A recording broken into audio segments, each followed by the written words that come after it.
Come up here to Overwatch. We haven't caught up yet, so let's make that happen. Matt, he's got to put a life alert in one of his, like, you know, those life alert things they have around their neck, right? You know, yeah, I do. On his one Crocs. of those life alert things in his Crocs. That's how he holds that. That's how he hides the house arrest bracelet as well. He just pins it to his Crocs. You know, he doesn't look like a felon.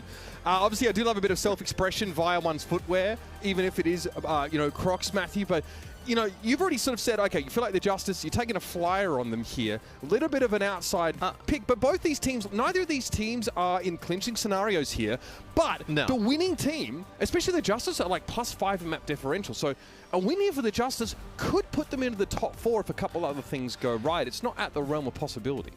Honestly, between teams like this that are kind of like so close in this type of meta, you don't really want to kind of like say it's a coin flip, but it's really close, right? Like you can kind of see this one going either way with how both of these teams are playing. Like you mentioned, they're not like a clinching scenario, right?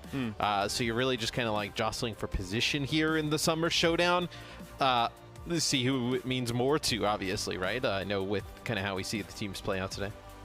Yeah, no doubt about it. Let's have a closer look at the Washington Justice here. Yes, fielding a 5-player roster, the only one of its kind in the Overwatch League, but these 5 players seem to be all that they need. And Matt, already been mentioned, but Assassin is turning up as a West best, I won't say league best, but West best Genji player. He is number 1 in hero damage coming into this week, number 2 in Dragon Blade kills and Dragon Blade efficiency. That's, you know, kills per Dragon Blade. The guy is seriously causing a lot of damage here, and I think he's well positioned, you know, in a kind of matchup where, you know, Johnny mentions Merit likes to play Ashe. He likes to play a little bit more safe. Assassin's going to be the one to try and put some pressure on that backline and that Ashe. And Kalios is not going to play safe. He is going to get aggressive on the Junker Queen. That's the kind of play style they go for. I believe the last match we casted, a lot of times you like lose them early, but then Decay was there on the Sojourn to like pick up a kill or 2 to really swing things in the Justice's favor. So I think you're going to have a pretty epic DPS matchup today between Assassin, Decay versus Merit and Pelican. I mean, every pick'em that I've seen from anyone, regardless of which team they have winning, says they expect this to be a 5-map series. So everybody is already expecting quite the extravaganza between the Washington Justice and, of course, their opponents, the Houston Outlaws. Again, look, this team has definitely some defining features in this kind of matchup. I think Merit's already been touched on here. Leps look fantastic as he's come into the league. And Lastro is tied with Skewed for top Inspire uptime percentage in the league. So it's another hero that Lastro's ostensibly flexed over to, where he's putting out league best stats. And Dante, for all in, you know, he's basically turned into a tank this season, right? You know, playing the Doomfist, then, you know, it looked like maybe potentially trying to move back into like some of the damage dealing, but then obviously his Junker Queen really good and strong that they want to have him play that tank role yet again, which kind of pays off, obviously, to have somebody as flexible as Dante on your roster going into the season, right? With 5v5 and everything kind of like new with Overwatch 2, didn't really know how it was going to play out. He's ended up working out for the Outlaws in a huge way.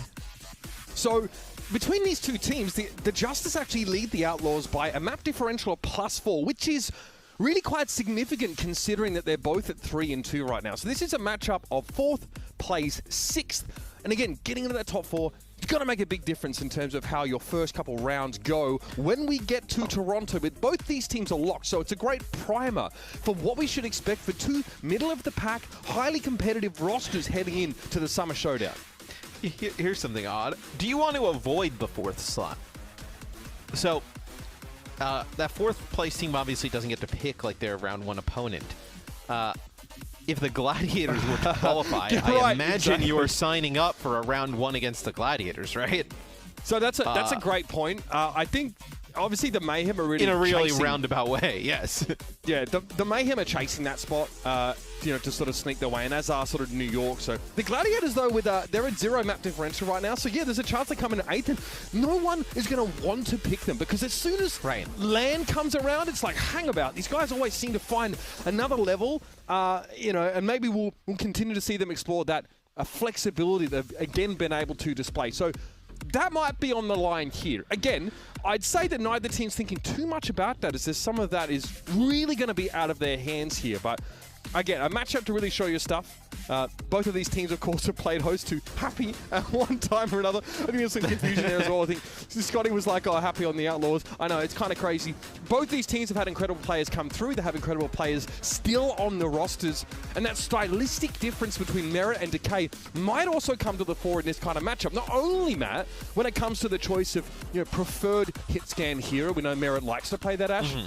But also, of course, of like that less aggressive style from Merit. But it's been what has enabled him to do incredible things like find that the triple collat railgun. You know what I mean? The guy makes sure he stays around in those fights for a long time, not just a good time.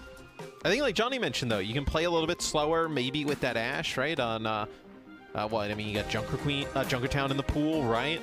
For map number 2, that would be good for the Ashe play. Some points here on Busan, even, right? So maybe you're able to use that little bit of a slower type of play and bring the Ashe in if you're the Outlaws. Yeah, Paraiso as well is an opportunity to get value out of that Ashe. We've seen quite a few teams, try and make it work. I think Edison played a bit of it there against the Shock and worked out pretty nicely here.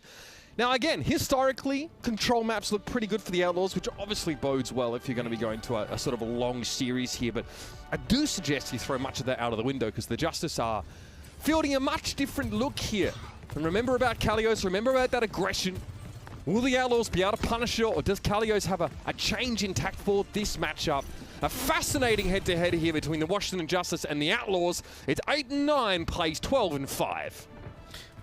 Yeah, and we'll get right into it in a sec. As do we see an Ashe here? No, it'll be just the Sojourns for both sides. So looks like the Outlaws just kind of going towards the point as the Justice is going to take this right side. The Outlaws waste no time, and they kind of leave Pelican as a loose end here. He's probably hoping that Decay overextends to some degree, or if he has a chance to be, third party onto Assassin. Decay opts to sort of rotate around to a slightly safer position. Note that Merit's playing on that left-hand side here, so really trying to put his team in between him and the Justice.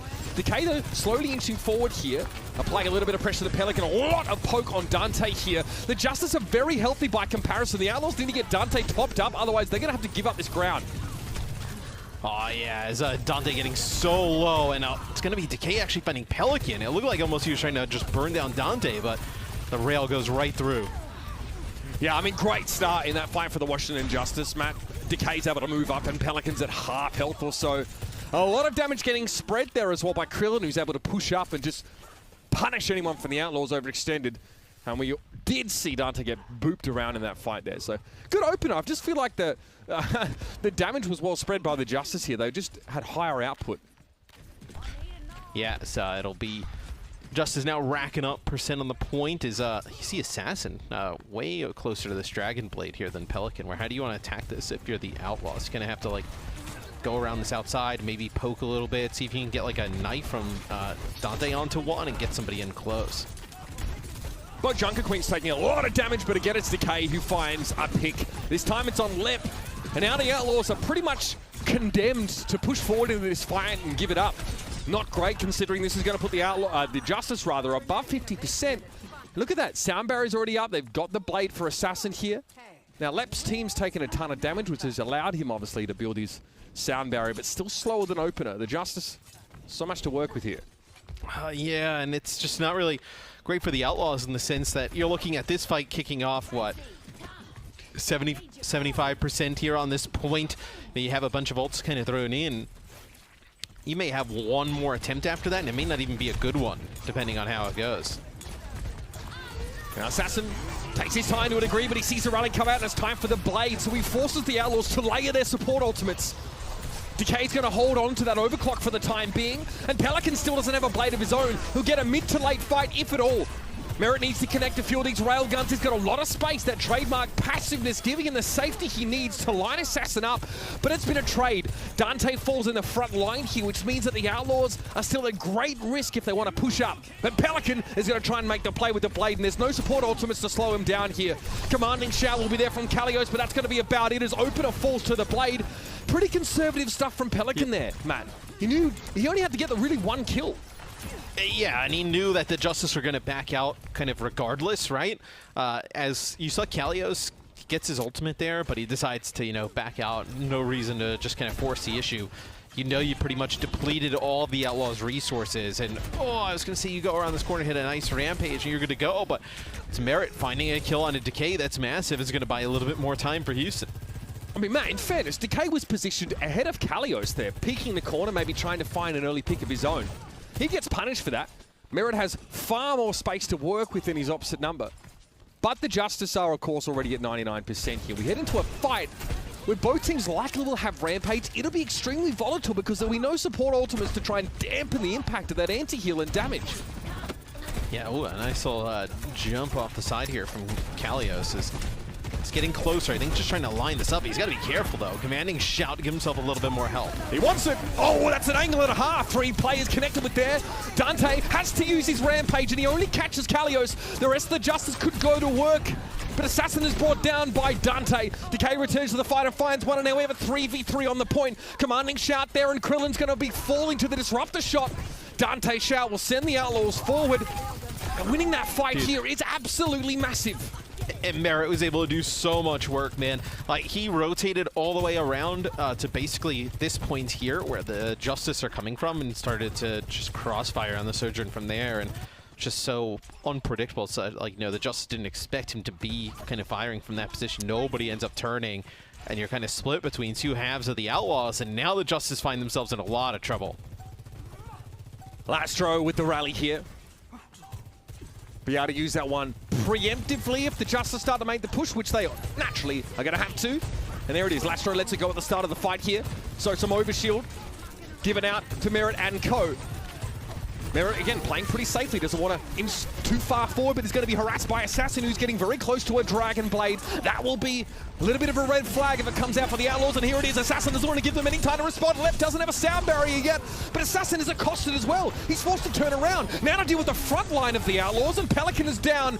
Decay has the room to work with, and perhaps it was Assassin that set that up. He had to give up his life for it, though, as Lastro is able to take him down, but Decay surges forward here. And away! The Outlaws forced. That's unreal. That's just unreal. The Justice were on the point. They push off of it. There's 4 players there. There's no forcing off of the point. Oh, wait, the Outlaws get forced away, but the Justice weren't set on the point. They didn't have a capped. That's not cricket, as they say. It's not good.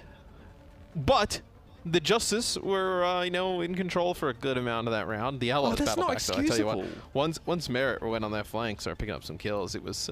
they pushed it off the point. Yeah, to chase the Outlaws, just take the W. Please, it's like 95 degrees in here. Anything that sort of causes my mental state to decline, combined with this heat, it's going to have some fruity results, the Justice. Please help me, help you to help me. I was about to say, if I wasn't aware your mental state could decline. I mean, that's dangerous. Rock Bottom has a basement, Morello. Does it? Yeah. Oh, my guy. Oh, my guy. All right. Kalios takes a fair bit of a licking at the start of the fight, but Assassin's managed to work his way around here. Lep speeds the Outlaws forward, but they've not been able to find a target. It's Krillin and Kalios are getting battered. Yeah, Kalios falling down here. Great early pressure from Houston, despite the fact that Assassin was able to wrap around to their backline pretty quickly.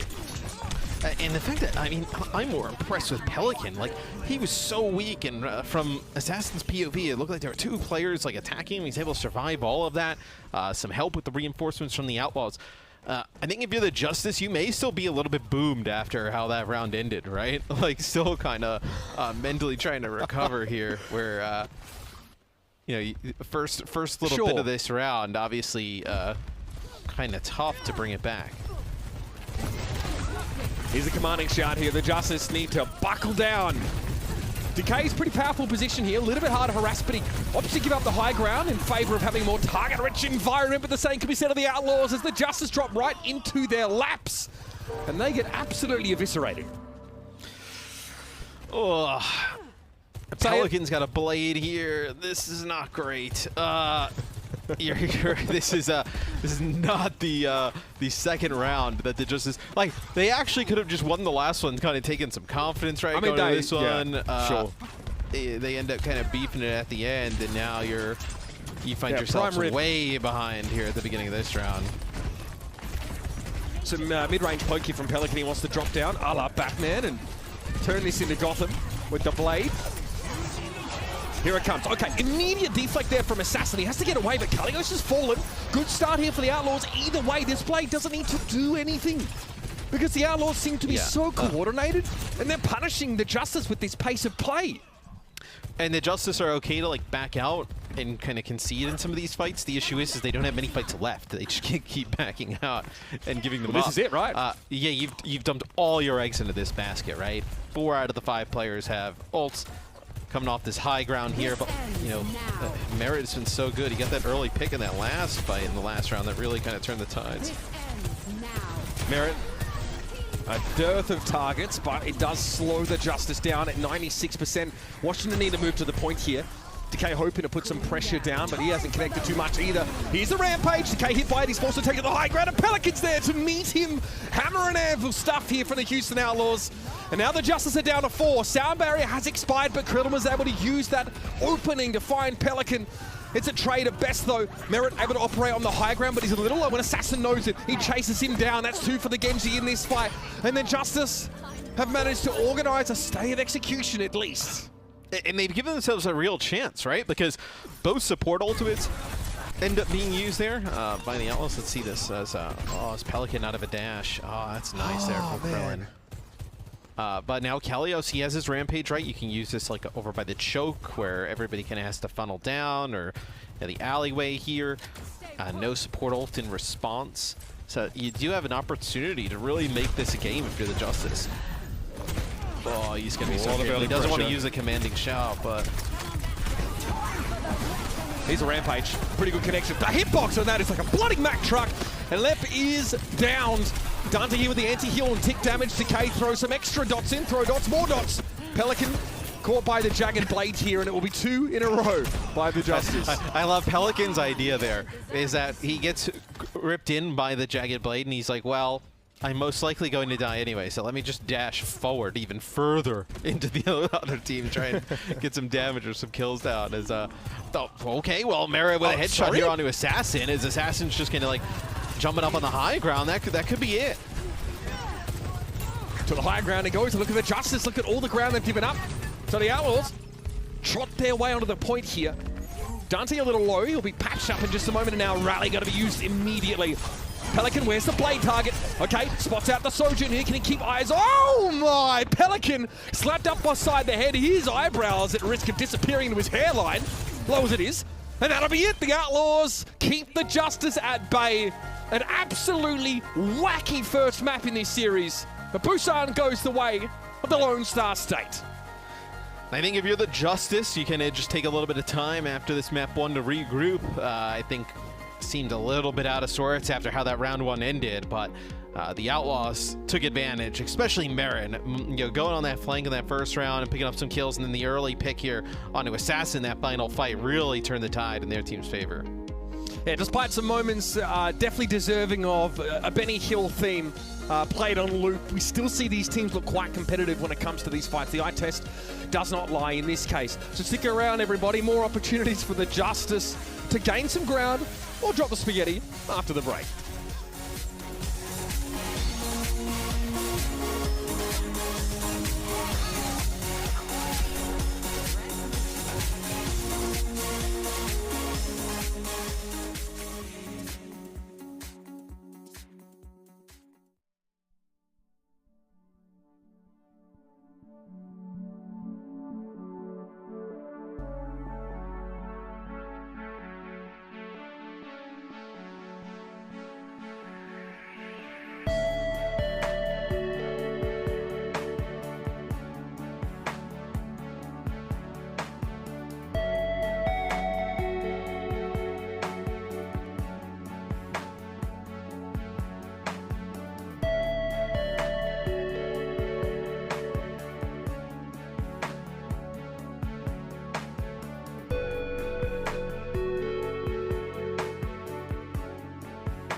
Please don't let me in. Please don't let me into my zone. I just need some time on my own. All these people trying to get a conversation. You can conversate to that tone. My gut eyes on that throne, yeah. So I'm never alone, yeah. All these people trying to box me in. I'm in my weather, it's on, yeah. Now they ask where I'm at. Making hits that line back. I'm MJ, I'm 2-3, man. I just need some time back. I'm zoned in like defense. My life gone, no recess. But I live my best one, so I got no regrets. So I'm gone. Finally back in my home. I'm working like so much, they swear I had me a clone. Can't answer my phone now, just leave it there, that tone. Ballin', can't beat me up, cause I'm back in my zone now.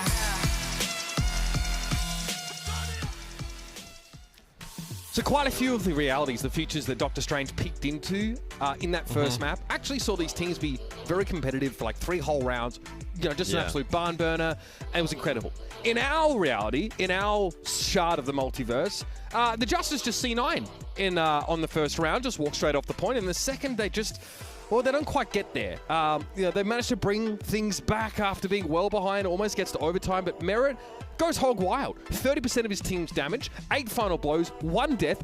This is why we hyped the guy up. He's doing some serious work, and frankly, Matt, with 1 death over the entirety of Busan, there's not enough pressure on him from the Justice.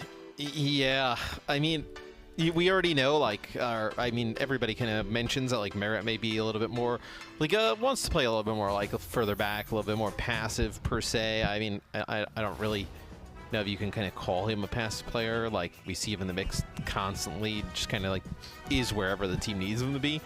But if you're not going to really make him sweat in terms of, like, having to deal with multiple players in his face, he is just going to dominate this series, you think? I think he gets that label from like a low death count, but also because he seemed to prefer to play Ashe. So people, you know, just, it's a little lazy, I think, just to label him as a more passive player. But also, like, the longer that your Junker Queen survives, the more of a defensive zone you have to operate in. Which is actually one of the issues we've seen for the Justice in the past, is that they, obviously, if they lose Kalios early, they can't really advance. We saw it in a couple rounds on that first round of Busan.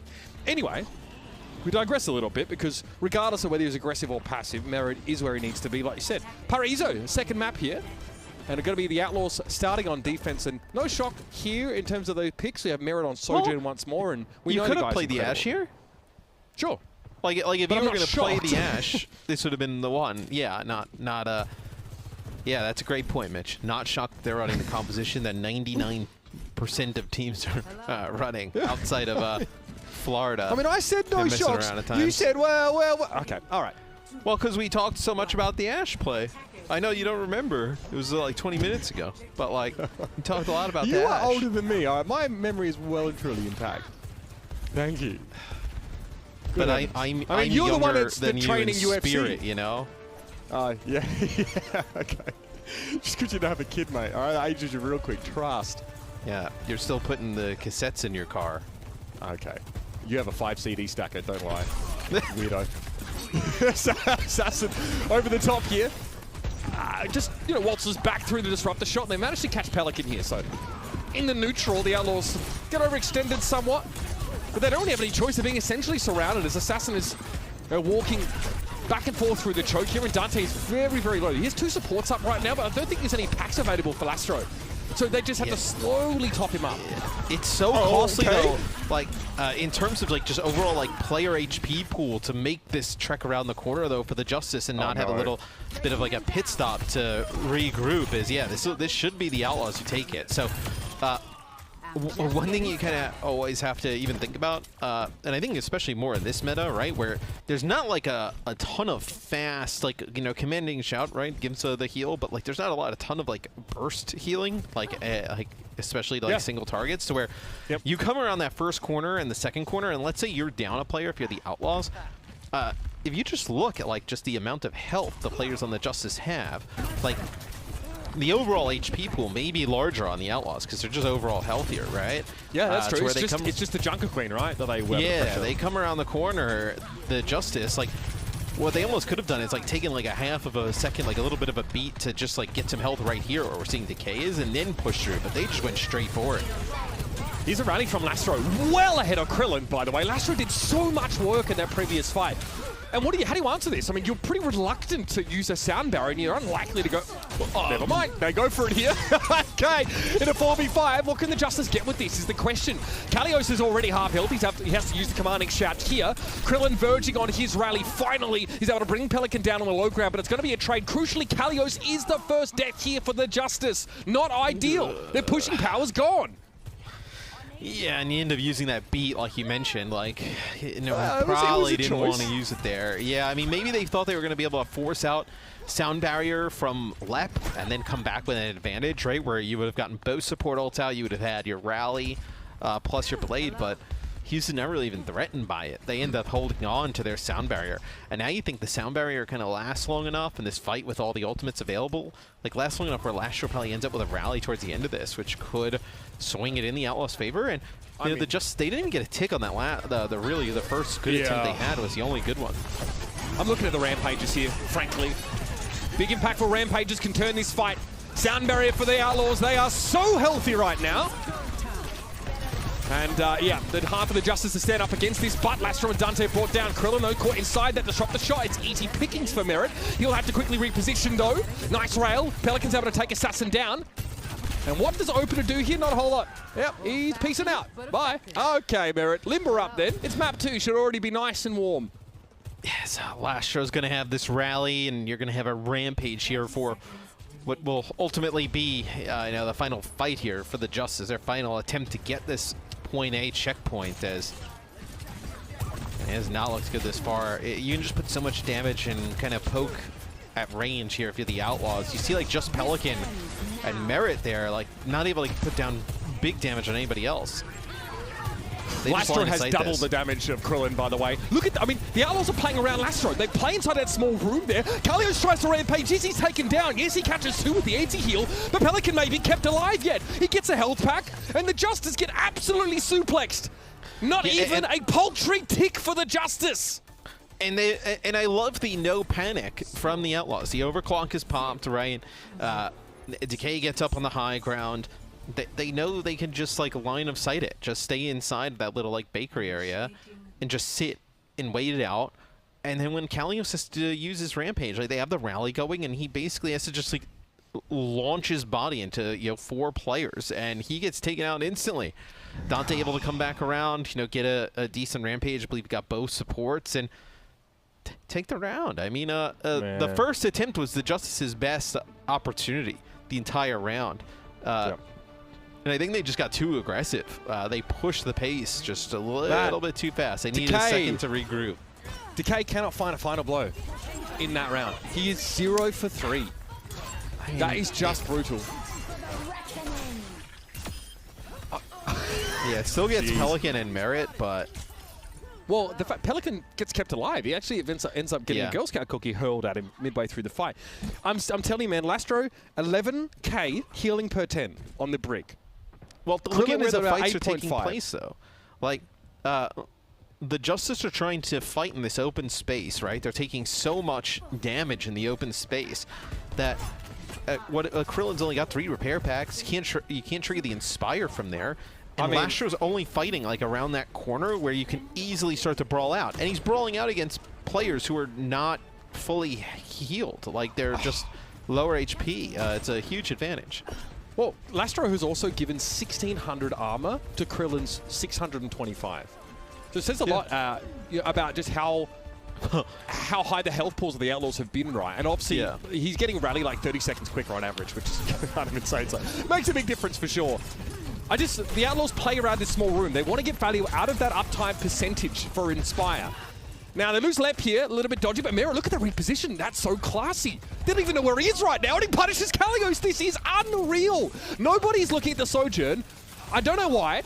Assassin, again, focused elsewhere for the time being. Open is just getting hammered the entire time. I'm sorry. Merit, what has he got? The invisibility cloak? What is he trying to dodge Argus Filch in the bloody hallway? No one sees him, and the Outlaws dominate the Justice on the second map. That's just a blowout of the map. I mean, no other way to talk about it. The Justice not able to make anything happen on their offense. Really only one good attempt. And then on defense, you know, the Outlaws, they speed boost by They take a half a beat to get everybody a little bit topped up, and then they just take the point with ease. I mean, dominance so far from the Outlaws.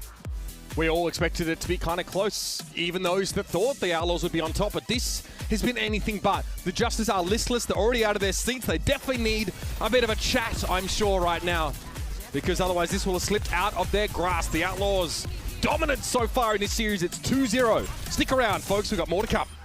Old-fashioned, but effective. Hello.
boots him away, but it's going to be a blink forward to keep Decay there. The man is still alive.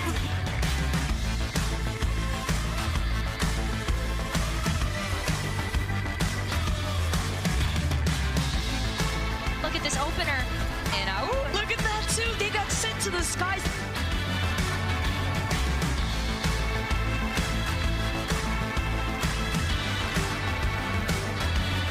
Kalios ready with a rampage here.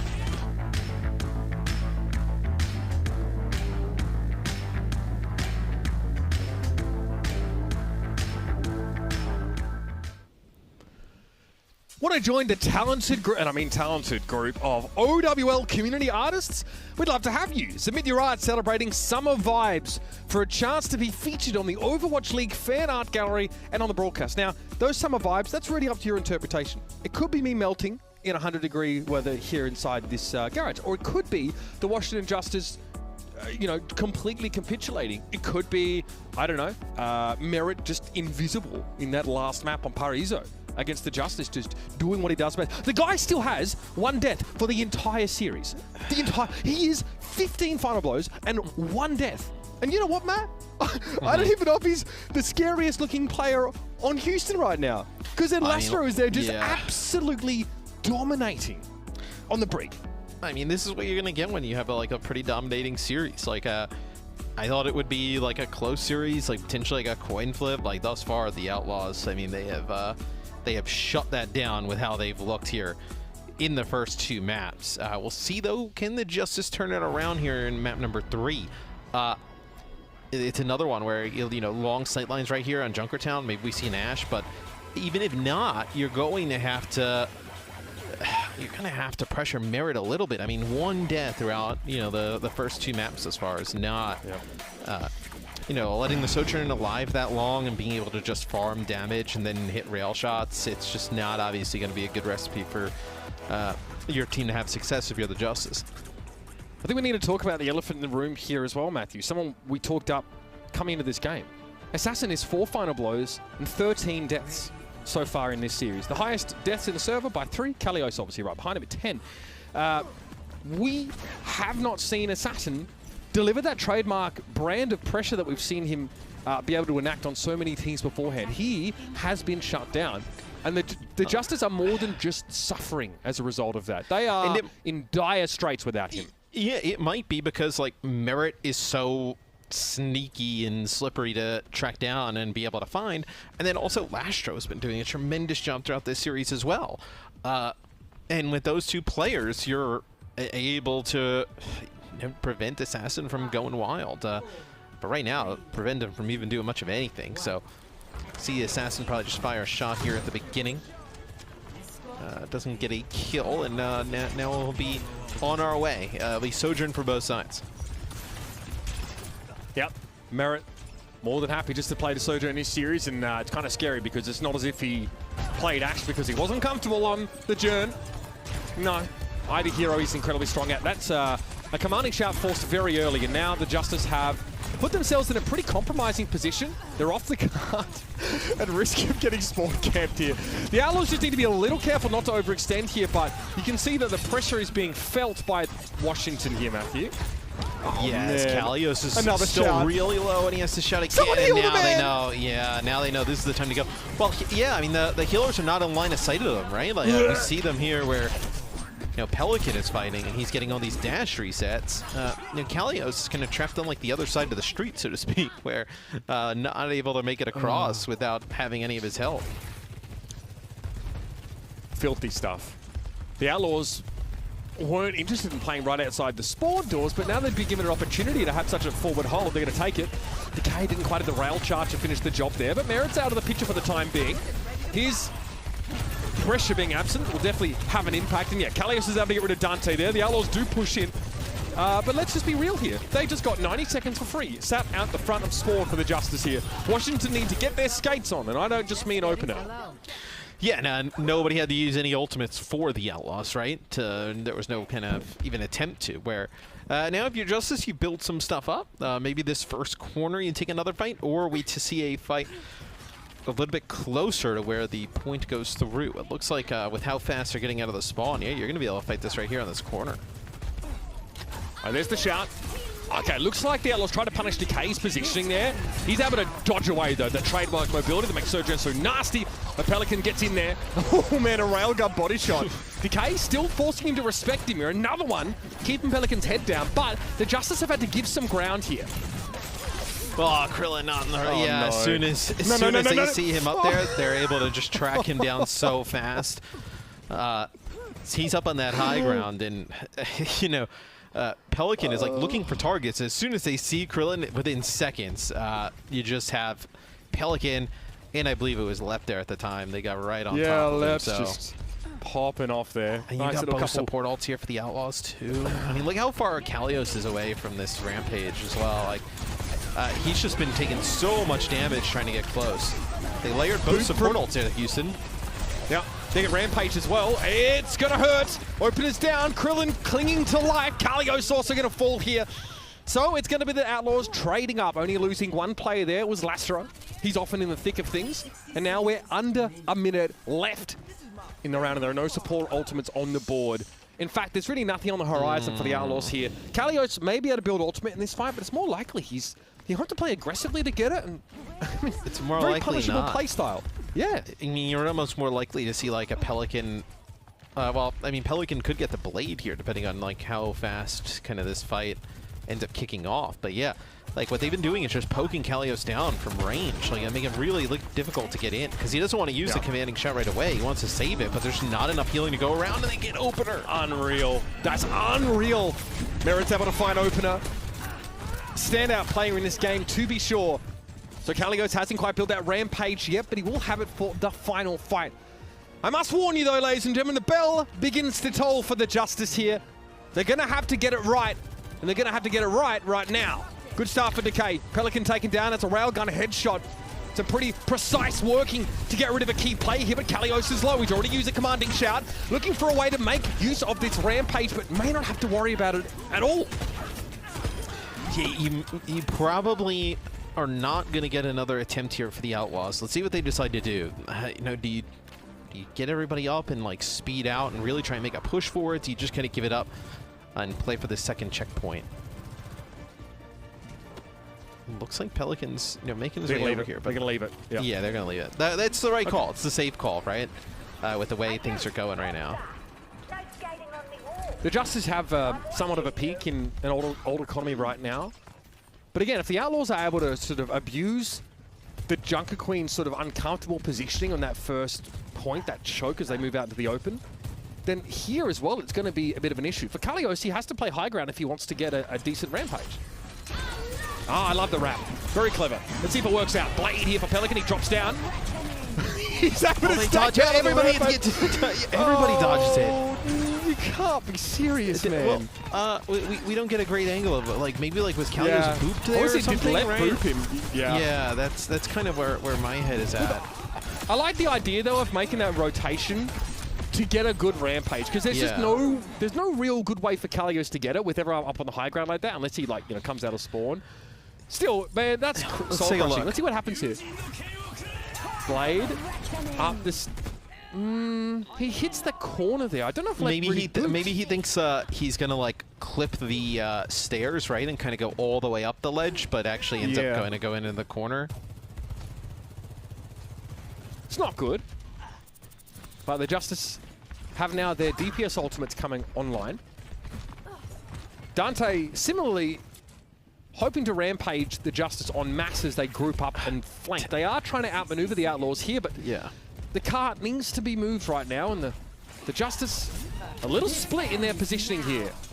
Here's the overclock from Decay. Yeah, you're putting a lot of eggs in Decay being able to pick up some kills, but look at this. I mean, just using the cover there for the Outlaws, just not going out and poking it, but Assassin now able to find Merit.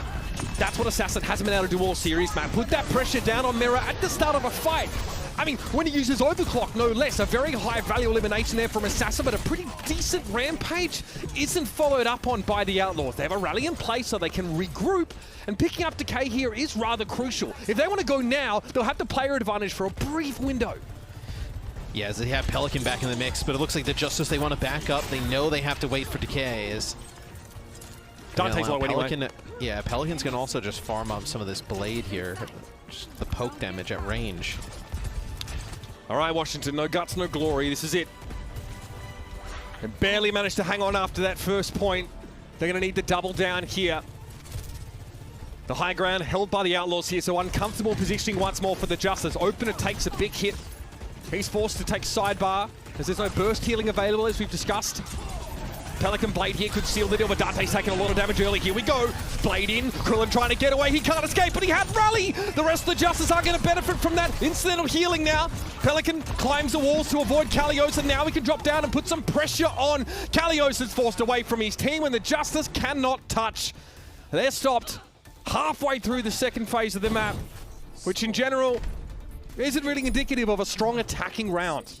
No, another great hold here from the Outlaws. And now you look on the Justice side of things, like what do you have to do? I mean, you got to pull them up with a tremendous hold, I think, here on point A, right? Because if you get to checkpoint B and it kind of starts moving from there, like you have one fight left at that point. Like your best attempt here is to hold before they take that A checkpoint. Do you decide to change anything up? Go a little bit more, passive long range? Do you just kind of stay with what you're playing now? I think first fight's going to be huge. Like being able to get a fight and win one like by the cart would be massive. This would also be interesting that if Merit decided to change things up, play the Ashe here on offense. Huh. I guess the Outlaws probably feel like they can play pretty conservatively, as they have a, you'd think, pretty decent lead, a decent chance of matching what the Justice have been able to do. I also think this puts extra pressure on Assassin, because in a longer fight, Merit obviously has a more consistent damage output outside of having to rely on the peaks and troughs of Sojourn and building up that railgun. We'll see if it's just for the first few moments as well. It might be like throw a dynamite to dissuade a sort of spawn camp. Pelicans on the Widow. The Justice have to know this. Okay, yeah, so switching back to the standard setup. Yeah, it makes sense. As you see the Justice taking a different approach, playing very close to the spawn door. Kalios backs up here. Oh man, he's in trouble. That's a big hit. The Outlaws just have a much better read on the ebb and flow of these team fights than the Justice seem to. Kalios looked a little disoriented there, maybe just on virtue of how the Outlaws poured out. They came out obviously with that commanding shout, so they had a speed boost, but the Justice seemed immediately overwhelmed. I mean, it's also tough for Kalios when he's taking like a fully charged rail shot from Merit consistently, and then he's got no commanding shout. You can clearly see that as soon as he uses shout and kind of like starts to wear off, that's when it's go time for the Outlaws, as they feel like that they can kind of get it out from the Justice pretty early every single time. How much damage they take. And look at how much space they have, by the way. The Justice cannot, play this choke effectively. They're just trying to gain some ground back for the time being. Merit, aggressive positioning, forced to back up here. Pelican, yeah, he's a little too far. I think maybe isn't in position to disengage at the same pace as the Outlaws. So Houston have to regroup here, and the Justice can now solidify this defense a little more. That was huge for the Justice. That fight really kind of gives them a chance. Like, this is a good spot for them to be able to hold from. You can play the Genji on the opposite side of the choke, really kind of like collapse on players coming on through. So can they get yet another hold here as Lastro and crew tries to get Merit some high ground control. He's going to have this overclock coming up soon as well. Oh, he's so weak. Yeah, opener gets called out. Merit. What can he do here? Pelican gets shut down. Pelican's had a fantastic round so far, or rather a map. Dante won't be able to get healed nearly quickly enough, especially without amped healing. And the cleanup ensues. The Justice here again, starting to get a feel for the tempo of this map. Yeah, now they're going to have both support ults. Huge advantage here for the Justice coming into this next fight. If you're the Outlaws, what do you try and do? Do you try and maybe like rally overclock and try and get both of those out? Give yourselves an advantage for another fight that comes up? Things starting to turn, though, in the Justice's favor. Yeah, I don't like the ult economy either for the Outlaws. They're not really ahead in any of those metrics, as you'd probably expect. Okay. Merit comes. Oh my! Oh. That is ungodly. Another one! He's not even looking at Krillin. Absolutely demolished. 2 kills out of absolutely nowhere. Merit produces the white rabbit from the hat, and he treats it like it's absolutely nothing. The Justice devastated. The second one was crazier. Being able to, getting decay, obviously, as he used the overclock is massive, but just turning the corner and just being able to take out Krillin, who's got the rally there. I mean, that is a nasty shot. You don't see that every day, ladies and gentlemen, even with so many incredible players piloting the Sojourn role. Oh, well, I guess the Outlaws get to save their beaten blade as a result of that fight, whereas the Justice only have a rally to rely on. Man, I mean, the ramifications of those 2 kills from Merit will be felt, will echo through the rest of this round. See the Justice giving up some space. I think Pelican needs to be careful about like where you decide to use this blade, like going up to the high ground. Obviously not the best. Here's the rally. The Justice making use of what little they have. Blade in close quarters. This could be a bit of a kill room here for Pelican, but quickly, the Justice try and back away. They've lost Assassin already. Pelican somehow finds himself on the front line, goes in a deflect, and somehow is not hit at all by that Rampage. So he's free to make short work of the back line of the Justice. And the Justice is dead. They will go to 8 and 10 now as the Outlaws make this a arguably one-sided series, and the superstar players for the Justice conspicuously absent on this day. Arguably, I mean, this one was not very close, and what I definitely thought could have been a back and forth affair where either team could have won. That could not have been more false. This was just all Outlaws today. They were the dominant, better team. No doubt about it. I mean, you look at from role to role, it definitely looked like the Outlaws had the better of the Justice. I've got to say that last map looked great for Pelican. He really was able to step up there, and he's very happy with it, as you sort of would expect. Solid stuff from the Houston Outlaws and a very good side. Now, they go +3 in map differential. That still puts them, in a position where they can be sort of leapfrogged. And again, maybe they don't necessarily want that 4 seed. Maybe they want to be selected by one of the top 4 teams. Regardless, a win here, proof of concept for their team composition, for Merit showing much more of that Sojourn play as opposed to the Ashe. Now means the Outlaws have both of those strategies comfortably sat in their back pocket. They can draw upon them in Toronto if they need to. They know they've made it to LAN. That's a big deal for this team. Now it's about really tightening the screws and making sure they've got all the answers for their potential opponents.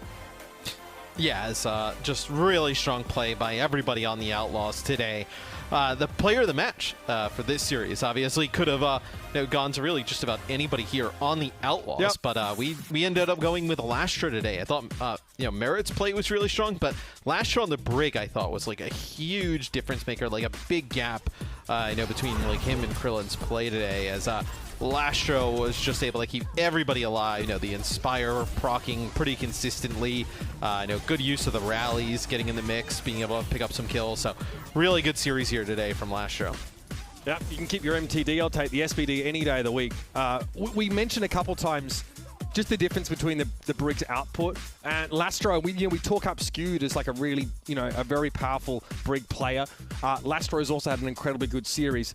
We are talking about a player, by the way, who was primarily like a Baptiste Arna player, then moved to Lucio, looked really good there, and now is playing the Brig. So, a huge part of why we're so pleased with his performance is that he's able to make these switches and still really get the most out of a lot of these picks. I think back to sort of watching Prophet's POV. It's actually up on the Overwatch League YouTube on Brig, and seeing how he's really maximizing every team fight opportunity. Lastra is doing the same here. Still has, over a third, or about a third of the time, his Inspire is up, which is really big, and it's a reason why he's north of 10k healing per 10. Gone are the days where Brig is sort of an incidental, sort of hybrid off healer. She's doing a lot of output in these kind of compositions where everyone's grouped up so much, especially with how she looks in Overwatch 2. And Lastra is really making a huge difference.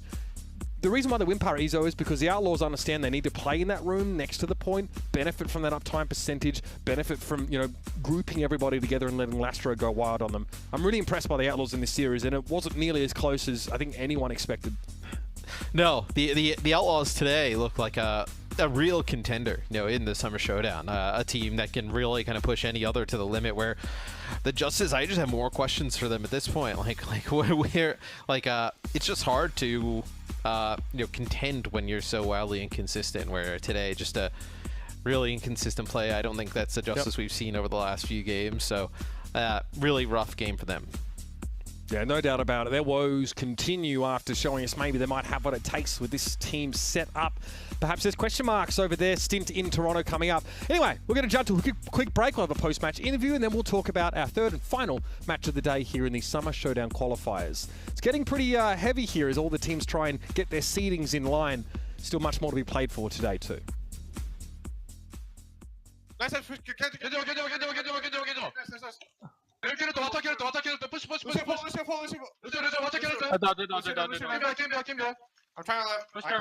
guard.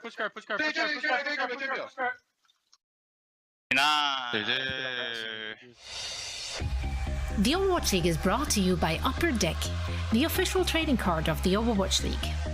And by TeamSpeak, the official voice supplier of the Overwatch League.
Welcome to Game Break, everybody. I'm here joined now by Pelican from Houston Outlaws for the post-match interview. All right, Pelican, that was a very fast win for the Houston Outlaws. You guys completely dominated the Washington Justice. I'm gonna be honest. Did you guys expect this result? Did you guys expect this to be such a fast win for Houston Outlaws team? 자, 첫 번째 질문은 오늘 승리 축하드리면서 솔직한 좀 답변을 부탁드릴게요, 펠리칸 선수. 오늘 경기가 3대 0으로 굉장히 빨리 끝이 났는데 오늘 경기에 들어오면서 좀 이렇게 빨리 끝날 거라고 좀 예상을 하셨나요? 일단은 당연히 그럴 거라고 생각 못 했고요. 이때 게임하면서 이제 저는 진짜 못 했는데 이 팀원들이 또 버스를 이렇게 잘 태워줘서 빨리 끝난 것 같아요. Alright, I mean, I definitely did not think it was going to be such a fast win for us. I personally believe that I didn't perform that well in today's match, but I definitely think I got carried by all of our teammates. I'm going to quickly follow up on that. You said that you didn't really expect this to be such a fast win for you guys, but you guys did. So what do you think you and your teammates did well for this matchup? 자, 방금 말씀했던 거에 살짝만 더 덧붙이자면은 방금 이제 이렇게 빨리 끝날 거라고 예상하지 않았다고 하셨지만은 어쨌든 결과는 3대 0으로 빨리 끝났기 때문에 좀 오늘 이제 펠리칸 선수뿐만이 아니라 이제 휴스턴 팀이 좀 뭐를 잘해서 어떻게 해서 이렇게 좀 좋은 성적을 이루었다고 생각을 하시나요? 솔직히 저희가 잘했다기보다는 워싱턴이 저희가 못했는데 던져줘서 뭐 그거를 받아 먹기만 했는데 이겼어요, 그냥. Alright. To be honest, I don't think it's us playing really well. It was Washington just throwing the game. So we just had to pick up whatever they threw on the ground, and that's how we won the game. All right, let's move on to my next question. I mean, with this match, you guys ended your, I guess, Summer Showdown qualifier matches. You guys have 4-2 record. What were your thoughts? What are your personal thoughts on the, I guess, the stage and this qualifier matches for the Houston Outlaws? 자, 두 번째 질문은 오늘 이제 경기로 휴스턴 팀의 이제 서머 쇼다운 예선전이 끝이 났습니다. 이제 4승 2패로 끝이 났는데 좋은 성적이죠. 이제 펠리칸 선수가 보셨을 때는 지금 현 스테이지 그리고 또 예선전 이렇게 좀 통틀어서 개인적인 의견이 있다면 좀 어떠셨나요? 일단은 굉장히 이번 메타는 좀 굉장히 어지러운데 솔직히 저희가 이번 스테이지 6승 0패도 할 수 있었는데 저희가 아쉽게 그 뉴욕이랑 런던한테 그냥 져버려가지고 그냥 저희한테 잘 맞는 메타라고 생각해요, 이번 메타는.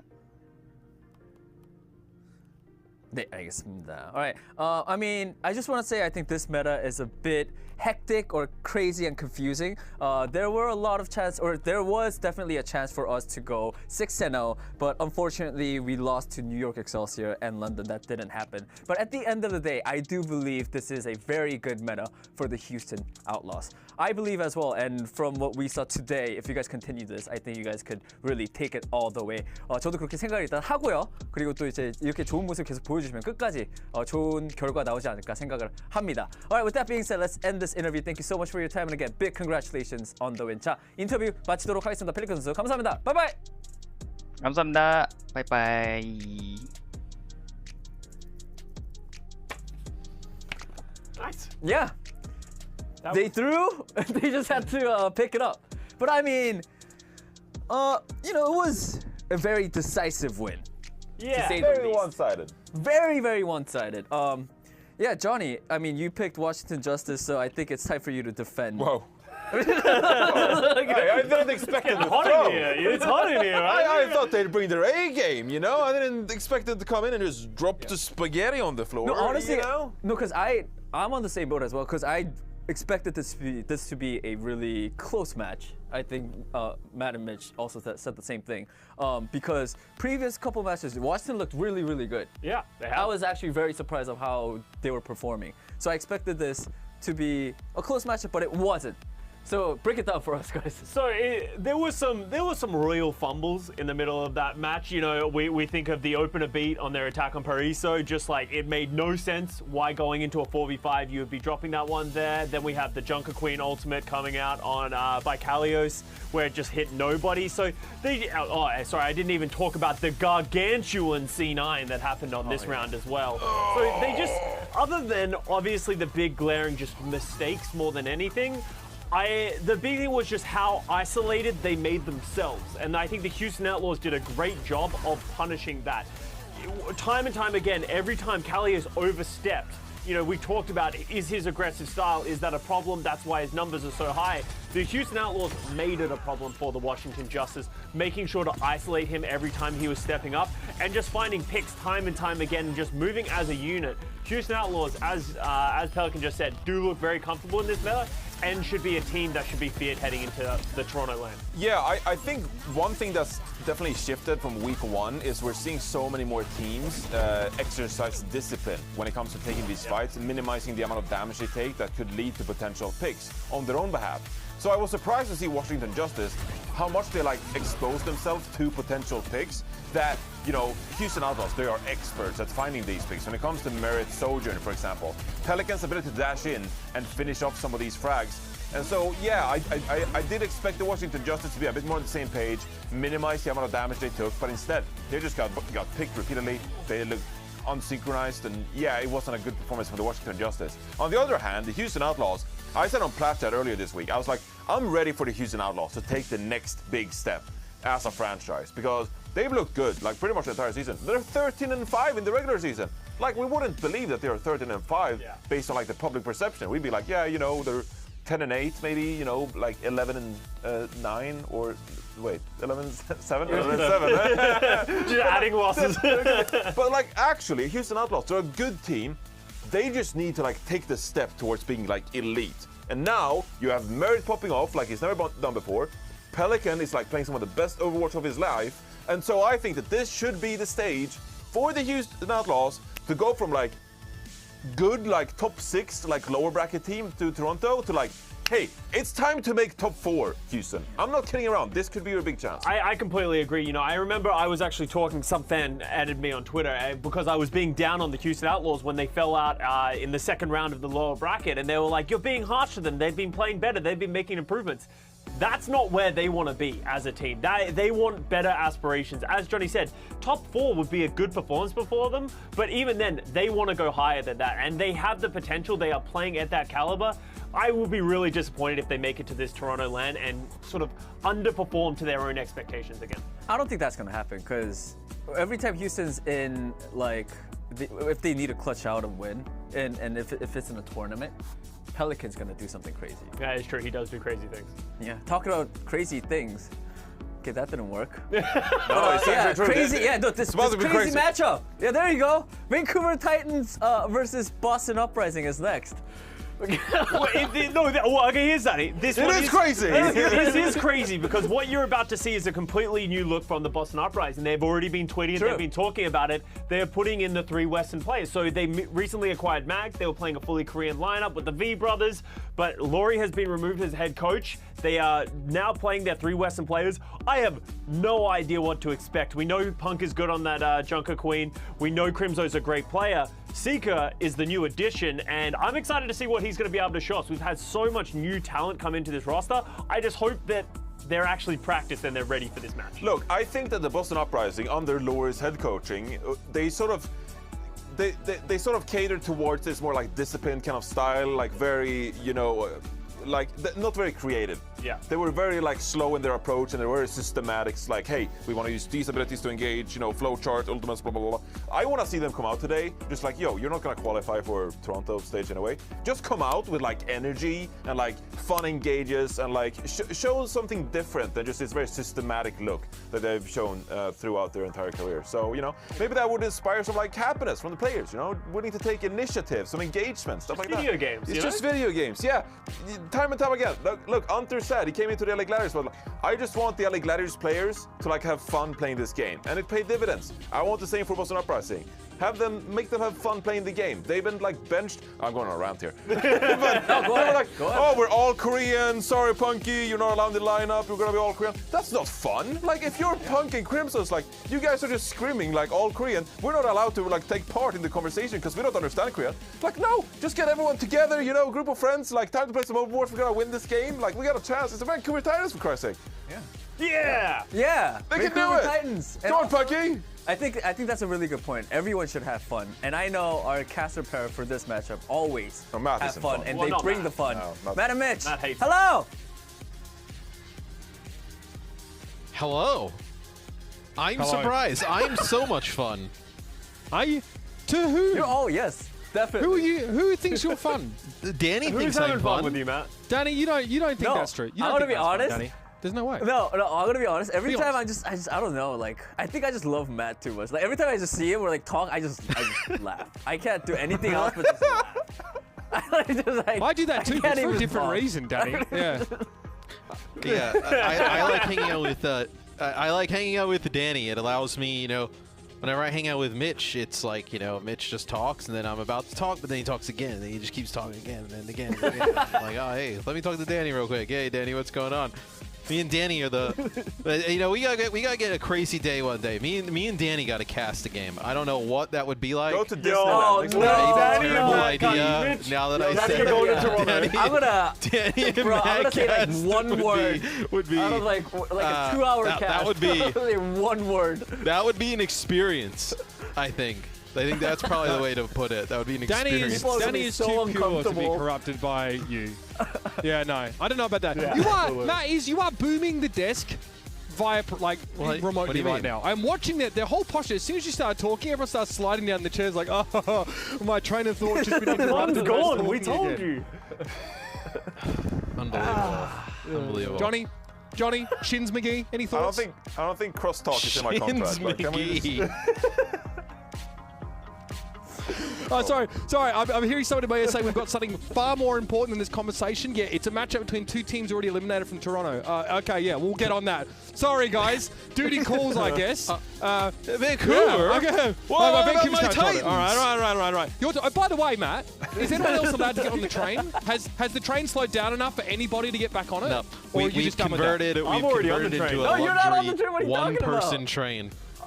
I parachuted Scott's not on the train, I right? parachuted No, onto the train. He's No, Scott dropped in like SAS. Yeah, I don't know about that one. Yeah, Matt. Yeah, he's trying to exactly. jump onto the train late at night when we stop. You know, he's trying to sneak on. Where but we drop it? We keep kicking it out. Okay, all We right. drop. Vancouver, All right, boys. Johnny. We're dropping to Vancouver. All right. All right, let's move on. Everybody, welcome back. Of course, the Vancouver Titans are going to be in Toronto, and that's something we're very much looking forward to because they've definitely found their stride in a meta game like this one. The Boston Uprising are playing against them in this match. And obviously, some big changes to this lineup, and changes that people have been asking for. I think Askoff now is at the helm of this Boston Uprising team, someone who's been with the organization for a long time. So still in good hands here, and I'm very curious to see how this permutation of the Uprising looks. Yeah, I mean, you are wrong when you're like, oh yeah, both these teams are out. Like, you look at the Titans' record, you would think they're out, right? But all their wins, mate, it's have 100. come as of It's 100 late, degrees in here, right? I'm hanging on. I'm telling you. I think we kind of know what the Titans are now. The Titans are looking to be a pretty good team, qualify for the Summer Showdown, maybe in the upper echelon. We can take a look at their roster first before we get into like a more, I think, interesting conversation around Boston. I think King and Aspire is like a DPS duo. King has been looking pretty good on the Genji, but Aspire on the Sojourn has been tremendous. I mean, I think he's actually league best in a lot of key stats. He's #1 in hero damage, #1 in railgun kills, tied for second in solo kills, and he is outright second in final blows on Sojourn in the Summer Showdown. That's insane. Yeah, and something they kind of like talked about on the desk there, and like it definitely is true. Where you kind of see the Titans, like even before they started to win, once they kind of found this like lineup, right? Deepay came in. You think about the match they had against Defiant, which goes to 5. Like, you see, it's all smiles, all laughs. Like, the positivity and the freedom, being able to play the game the way you want to be played, or the 5 players that are in there want to play it, there's a lot of power in that. You know, to be able to feel like you can make those decisions and be able to you know, really play the game you want and that's comfortable for you, and also to get some wins while doing it, where maybe things turn around here for Boston as they've made some changes, obviously. Right, yeah, let's talk about the uprising here, because there's a lot to be discussed. I think, you know, Seeker gets brought up briefly, you know, over in the truck, and this is a player that actually hails from Vancouver. So he's playing against his hometown in a sense. This player obviously had some success in contenders on that Revival roster, playing alongside Lep in many different contenders rosters. So he gets his opportunity here. Hitscan player, primarily. Known obviously sort of for Cassidy, Widow, Ashe kind of play. And obviously Crimzo comes back into the lineup here. In the past, we've known Crimzo as being primarily like Baptiste Arna. Zen plays Zen's disgustingly good. Alongside Faith, obviously, he's played plenty. In this kind of metagame, it doesn't really matter what it is that Crimzo is expected to play. You expect him to look really good. And Punk's stats on Junker Queen, very, very good, which is half the reason why people were so surprised to see him sort of sat on the bench here. A new look for Boston. A clean slate in some senses, and I love how the truck talks about the really conservative, flowcharty style that the Uprising showed, because that was something, if you watch Victoria's POV, you could see even in a Widow meta, he would never, you know, peek out aggressively. He would always take the more passive angle, play safe. The Uprising have a chance to rewrite their bio starting today. And they've been good, like you mentioned, when Punk has been in, right? Seeker, new young exciting player. Maybe we see some great things from him. And then also Crimzo. He's performed well when they've been in as well. It just seemed like you know, they wanted to go one direction with the team, right? They acquired Mag, and it was not working out. They looked, you know, they arguably looked like the, you know, probably the worst they've looked all season almost in the fashion that they were playing, where I don't think it's a reflection on, you know, those players individually. I just think as a unit, and probably just wasn't the one. Maybe we see something better from Boston today. Yeah, and you know, Crimzo presumably, well, he may come in and play Brig here. I think that's probably the expected look. Could be on Lucio as well. So far, obviously, Faith has been on that Lucio, and he and Master have really different styles of play. Master's much more aggressively oriented, and Faith a little bit more passive, is really more interested in outputting healing and staying alive a bit more. So their head-to-head's pretty fascinating. Stylistic differences, to be sure. And yeah, no surprises to see this Boston Uprising setup. I think Valentine has definitely been an excellent Genji player for this team across, you know, much of the season when he's had a chance to play that. But I'd be afraid of Aspire, especially Seeker coming into this is his, you know, in a matchup like this. I'd be like, oh man, this guy's been putting up numbers, man. Seeker really has to show us something special straight out of the gates. It's a big ask. And you got to think that the Titans come in with even a little bit more confidence, right? Seeing a team that's a bit floundering like the Uprising on the other side, and they're making changes like roster-wise. You gotta kind of like smell the blood here if you're the Titans, right? Just kind of go for the kill. And again, already going to be at Toronto, but that's it. Seeker, what a great way to start. Gets some pressure off his shoulders with a beautiful elimination on Massa. However, as the sapling snaps back, the Vancouver Titans lock it down, even in a player disadvantage. Pretty clean end of the fight for them here. I think the Titans also hit something pretty good with having Massa being able to play that Lucio, right? We've seen him have success in the Overwatch League in the past. He's been in for a few seasons now. And to see him back on the Lucio, being able to play this role really like full time, makes the shot calling easier here. Allows him to kind of play a role he's comfortable with. I think probably brings that veteran experience to the team that you probably originally thought he did, right? Now into the lineup.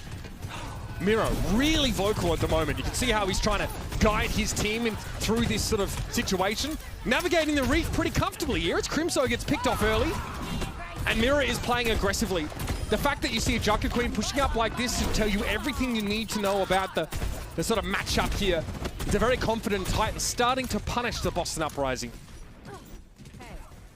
So the Uprising just gonna kind of stand outside their door. All right, Punk hits a knife, gets a little tick damage there, but they're gonna get back in here, and you see through the X-ray, Aztec is gonna take him a while to get back to the fight here for the Titans.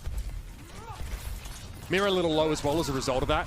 Much less healing in play, has to use a shout, and Valentine will just put pressure on that front line here.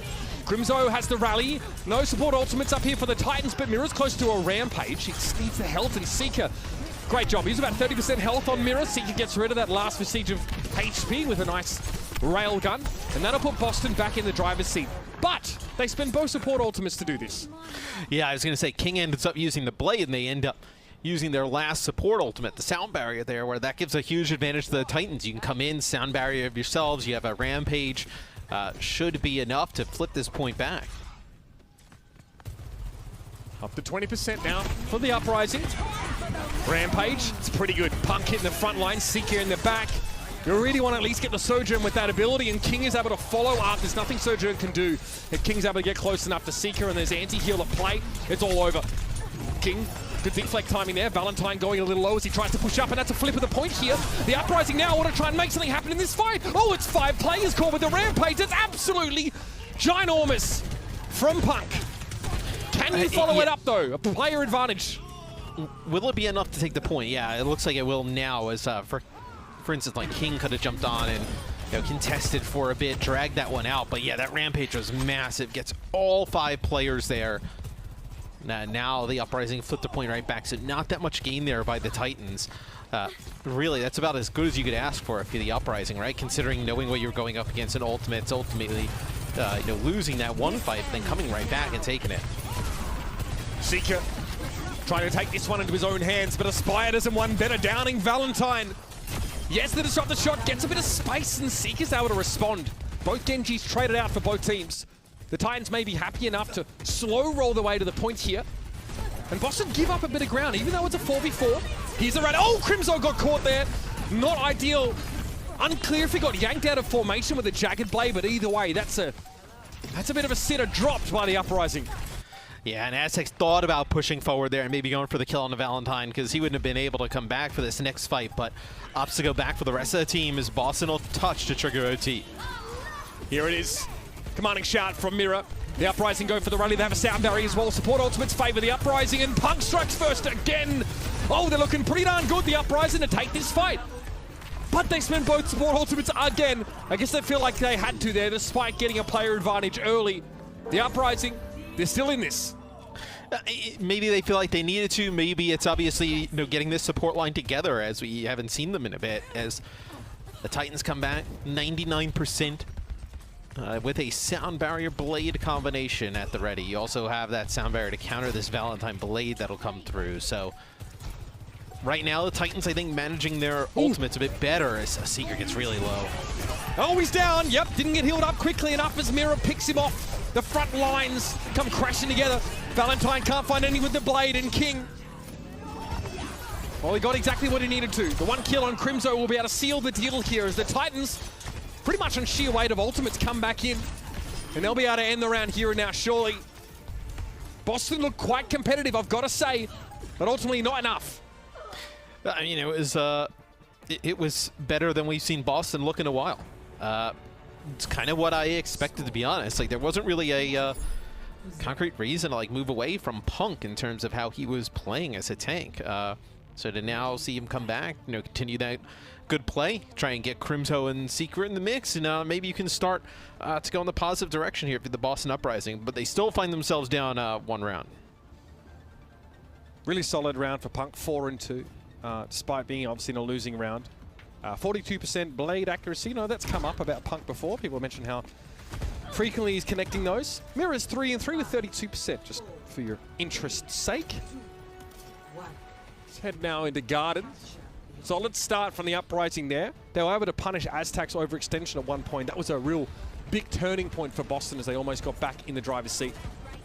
Look at King playing even further behind Aspire right now. Very slow. He starts to make his way forward.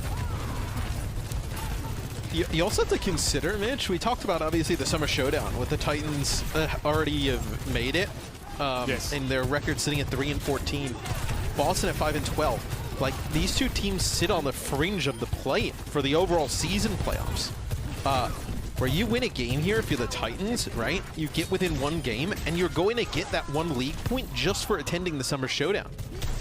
So, not only is this match, pretty significant for the Summer Showdown, for the Titans, for seeding and whatnot, it's kind of huge for Boston in terms of, keeping a little bit of distance between themselves and the Titans in terms of the overall season plan. Especially with Vancouver threatening to have a really good countdown cup, right? As they start to head towards playoffs. You know, Vancouver well positioned to be on a serious come up. Will they get to 500? No, but they don't necessarily have to, which is kind of the thing. If you peak at the right time in the Overwatch League, that's kind of all you need to do. I guess, you know, seen that from a few teams in the past as they make late runs. The Justice, for example. What happened here? Oh, beautiful stuff there from Aztec. That's a very high value elimination. Say so is that's another high value kill there as Seeker takes out a Spire at a distance. He's done that a few times in this series so far. Pretty good start here for Seeker on the Surgery. Yeah, then the Uprising surging ahead now. Trying to make something happen off the back of that key elimination. The Spire will be back soon, but Mira, can he get away alive? That's the question. He's being healed up, albeit slowly. And there's the sound barrier, keeps the Titans in the fight. They still have control of the point as well. The Uprising were 5v4 for a time and unable to convert it into anything tangible just yet. Seeker backs up, pops that ultimate here, a little bit concerned about Aspire, and across the bow comes the shot of Spire's. Aspire's found 2 in his fight. And the Uprising, that's a backbreaker right there, Matthew. A 5v4 turns into nothing for Boston. And they go all in on that one, because now you're at 80. You're going to get probably like closer to 90% before this next fight kicks off. Blade plus Rampage here for the Titans. So they are primed to secure this map number 1. 10% left on the clock. Here come the Uprising by the bridge once more. Early damage on Seeky here as he has to play aggressively to get in position, but the Blade is threatening. Oh, King! Out over the abyss, able to claim Faith and send him down, and yeah, there's no chance the Uprising were touching under those conditions. A pretty back and forth first round. Some execution issues for the Uprising in the second leaves them shut out of the round. And Vancouver start with a solid 1-0. Yeah, Boston nowhere to be seen in that second round as the Titans really asserted dominance. Aspire able to pick up some kills, but King on the Genji looked really good there in map 1. Not too shabby at all here. Vancouver Titans, again, building up those wins and getting themselves ready for intense competition at LAN. Stick around, everybody. The Uprising, plenty of opportunities to make something happen in this series, and they look like they've got the pieces to make it happen.